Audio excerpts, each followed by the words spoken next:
दिवाकर बाबू, ये पपीते कैसे दिए? 50 रुपए में है। 2 पपीता दे दीजिए। ये लीजिए 100 रुपए।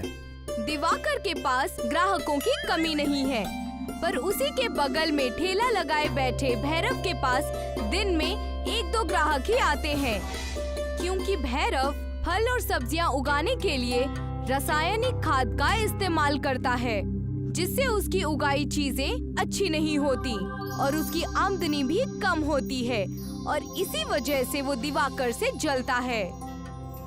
इसका जल्द ही कुछ करना पड़ेगा, नहीं तो ये मेरा पूरा कारोबार चौपट कर देगा। भैरव कुछ सोचने लगता है। बहुत सोचने के बाद भैरव के दिमाग में एक आइडिया आता है। वो दिवाकर को फंसाने की साजिश करता है। सुनो दिवाकर भाई, तुम्हें पता है सरकार ने किसानों को सरकारी बीज देने की बात कही है। अरे, ये तुमने बहुत अच्छी खबर सुनाई है। अच्छे बीज मिलेंगे तो हम लोग और भी अच्छे से फल और सब्जियां उगा सकते हैं। तो देर किस बात की है? चलो मैं बीज लेने जा रहा हूँ, तुम भी मेरे साथ चलो। भैरव अपने साथ दिवाकर को ले जाता है और उसे एक सरकारी बीज भंडार से बीज के कुछ पैकेट्स देता है। बीज लेने के बाद दिवाकर वहाँ से चला जाता है और भैरव अपनी चाल चलता है। वो अखबार में खबर छपवाता है कि सरकारी बीज भंडार से एक आदमी ने बीज चोरी किए हैं। भैरव उस अखबार को लेकर दिवाकर के पास पहुंचता है। देखो दिवाकर भाई, किसी ने सरकारी बीज भंडार से बीज चोरी किए हैं और तुम्हारे पास भी कुछ पैकेट बीज के हैं, इसीलिए पुलिस तुम्हें भी पकड़ सकती है। पर ये बीज के पैकेट तो तुमने मुझे दिए हैं ना? हाँ, मैंने दिए थे, पर ये बात पुलिस को थोड़ी पता है कि किसको बीज मिले हैं और किसने चोरी किए हैं। तो अब मैं क्या करूं? जब तक ये मामला शांत नहीं हो जाता, तुम यहाँ से कहीं दूर चले जाओ। पर मैं जाऊं कहाँ? मैं तुम्हें ले चलता हूँ। भैरव दिवाकर को लेकर दूर एक घने जंगल में जाता है, जहाँ पर अंग्रेजों के जमाने का जेल बना होता है। तुम कुछ दिन इसी जेल के अंदर छुपे रहो, मैं बाद में तुम्हें वापस बुला लूंगा। तुम्हारा बहुत बहुत धन्यवाद भाई, तुमने मुझे उस बेमतलब की आफत से बचा लिया। भैरव वहाँ से वापस आ जाता है और दिवाकर जेल के अंदर एक तहखाने में छिपकर रहने लगता है। अच्छा हुआ जो दिवाकर का बच्चा यहाँ से चला गया। अब लोगों के पास मेरी फल सब्जियाँ खरीदने के अलावा कोई दूसरा रास्ता नहीं होगा। और भैरव महंगे दाम पर फल और सब्जियाँ बेचने लगता है। भाई साहब, आलू कितने रुपए किलो है? 100 रुपए किलो। पर ये तो बहुत ज्यादा महंगा है। मैं तो ऐसे ही बेचूंगा, नहीं लेना है तो जाकर शहर से खरीद कर लाओ। ग्राहक को मजबूरी में भैरव से सब्जियां खरीदनी पड़ती हैं। दिवाकर के न होने का भैरव पूरी तरह से फायदा उठाने लगता है। इसी बीच कुछ चोर शहर के एक बड़ी सी सुनार की दुकान से सोना चुराकर शहर से दूर जंगल की ओर आते हैं। जंगल में चलते हुए उन्हें ये पुरानी जेल दिखती है। सभी आकर इस जेल के पास खड़े हो जाते हैं। इस सोने को छुपाए कैसे? कुछ तो नया उपाय ढूंढना पड़ेगा। अगर पुलिस ने पकड़ लिया तो समझ लो जेल में चक्की पीसनी पड़ेगी। क्यों ना हम इस सोने को गलाकर ईंट बनाए और इसे जेल के बाहर से लगा दे, इससे पुलिस को कोई सबूत भी नहीं मिलेगा। हाँ, ये तो बहुत अच्छा सुझाव है। वैसे तुम चोर हो, पर तुम्हारा दिमाग तो पुलिस से भी तेज है। सभी चोर शहर से चुराए हुए सोने को आग से पिघलाते हैं और उनसे ईंट बनाने लगते हैं। चोर सोने से बनाई हुई ईंटों को जेल के बाहर से लगा देते हैं, जिससे पूरी जेल सोने की बन जाती है और चमकने लगती है। ये हुई ना बात, देखो हमने अंग्रेजों की इस जेल को सोने की जेल में बदल दिया है। अब पुलिस तो क्या, सीबीआई वाले भी हमको पकड़ नहीं सकते। चलो यहाँ से चलते हैं, शहर में जाकर मजे करते हैं। सभी चोर खुशी खुशी शहर के लिए निकल जाते हैं। दूसरी ओर कुछ दिन बीत जाने के बाद भैरव दिवाकर को देखने के लिए जंगल में आता है।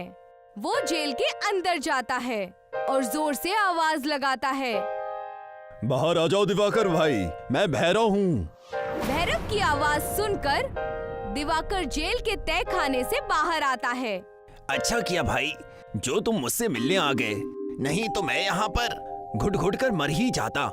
भैरव दिवाकर को देखता है और अपने मन में सोचता है, तू मर जाएगा तो मेरा तो फायदा ही फायदा होगा। भैरव के मन में दिवाकर को धोखा देने का ख्याल आता है। वो दिवाकर से कहता है, अरे भाई, क्यों मरने की बात कर रहे हो? अगर तुम्हारा दम घुट रहा है तो चलो, मैं तुम्हें नदी के पास ले चलता हूँ। वहाँ पर कुछ देर ताज़ी हवा पर बैठते हैं, और वैसे भी तुमसे कुछ बात करनी है। दिवाकर और भैरव जैसे ही जाने के लिए मुड़ते हैं, तभी वहाँ से एक सोने की ईंट नीचे गिर जाती है, जिसकी आवाज सुनकर ये दोनों रुक जाते हैं। भैरव देखता है कि ईंट बहुत चमकदार है। वो पास जाता है और ईंट को उठाता है। ये तो सोने की ईंट है। भैरव जेल की ओर नजर घुमाता है तो देखता है पूरी जेल सोने के ईंटों से बनी है। ये देखकर भैरव बेहद खुश हो जाता है। उसको खुश होता हुआ देख दिवाकर उससे पूछता है, क्या हुआ भाई, तुम बहुत खुश नजर आ रहे हो। भैरव ईंट को पीछे छुपाते हुए हड़बड़ी में कहता है, कुछ नहीं, तुम जाओ यहाँ से। आपने तो कहा कि हम दोनों नदी के किनारे ताज़ी हवा में जाएंगे, और आप मुझसे कुछ बात करना चाहते हो। मैं ये कह रहा था कि पुलिस ने उस चोर को पकड़ लिया है, जिसने बीज भंडार में सरकारी बीज चुराया था। अब तुम्हें कोई खतरा नहीं है। जाओ, तुम अपने घर जा सकते हो। ये तो तुमने दिल खुश करने वाली खबर सुना दी। चलो घर चलते हैं। नहीं, मुझे थोड़ा काम है। तुम चलो, मैं बाद में आता हूँ। ठीक है, तुम अपना काम खत्म करके आओ, मैं जा रहा हूँ। दिवाकर खुशी खुशी अपने घर के लिए निकल जाता है। दूसरी ओर सोने के ईंटों से बने जेल को देखकर भैरव खुशी से पागल हो जाता है। मेरी तो लॉटरी लग गई। कहाँ 50 रुपए की सब्जियां बेचनी पड़ती थी, और अब करोड़ों का सोना मेरे हाथ लग गया है। भैरव जेल की दीवारों पर लगी सोने के ईंटों को निकालने लगता है और पास में पड़े एक थैले में सोने के ईंट भरने लगता है। तभी शहर से सारे चोर वापस आ जाते हैं। अच्छा बेटा, हमने ये सोना तुम्हारे लिए चुराया है। कौन हो तुम? हमारा सामान चुराते हो और हमसे ही पूछते हो कौन हो तुम? ये सोना मेरा है, इसे पहले मैंने ही देखा है। पर इसे यहाँ तो हम लेकर आए हैं ना। भैरव चोरों की बातों को अनसुनी करके सोने के ईंटों को थैले में भरने लगता है। लगता है ये ऐसे नहीं मानेगा। चलो उसके हाथ पैर तोड़ते हैं। तीनों चोर मिलकर भैरव को मारने लगते हैं। ये सभी लड़ाई कर ही रहे होते हैं कि तभी कुछ पुलिस वाले जो कि इस जंगल के पास से गुजर रहे थे, वो इन्हें देख लेते हैं। वो देखो, वहाँ पर कुछ लोग लड़ाई कर रहे हैं। चलो, जल्दी चलो। इंस्पेक्टर सोने की जेल के पास आ जाता है। बाप रे, इतना सारा सोना! ये सोना हमारा है, हमने इसे शहर से चुराया है। अच्छा, तो शहर में जो सोने की चोरी हुई है तो वो तुमने चुराया है। हवलदार, इन सबको गिरफ्तार कर लो। इंस्पेक्टर साहब, मैं चोर नहीं हूँ। अगर चोर नहीं हो तो ये सोना थैले में भरकर कहाँ ले जा रहे थे? इंस्पेक्टर सभी चोरों को और भैरव को जेल में बंद कर देता है और सारा सोना ले जाकर शहर में उस सोनार को वापस कर देता है जिसकी दुकान से ये सोना चोरी हुआ होता है। दूसरी तरफ दिवाकर मेहनत करके अपने खेतों में फल सब्जियां उगाता है और अपनी जिंदगी खुशी खुशी बिताने लगता है। योगी और नीतू का सब्जियों का बगीचा था।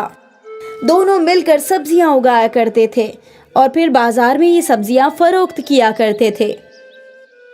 सब्जियां, ताजी ताजी सब्जियां, आलू, गोभी, मटर, टमाटर, ताजे ताजे। आलू 15 रुपए किलो, मटर 30।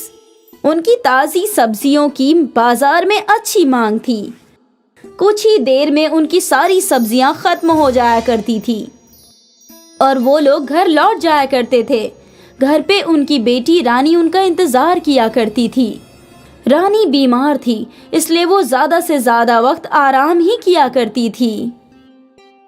अम्मी, अब्बू, मैं आपका ही इंतजार कर रही थी। आप मेरे लिए पकौड़े लाए?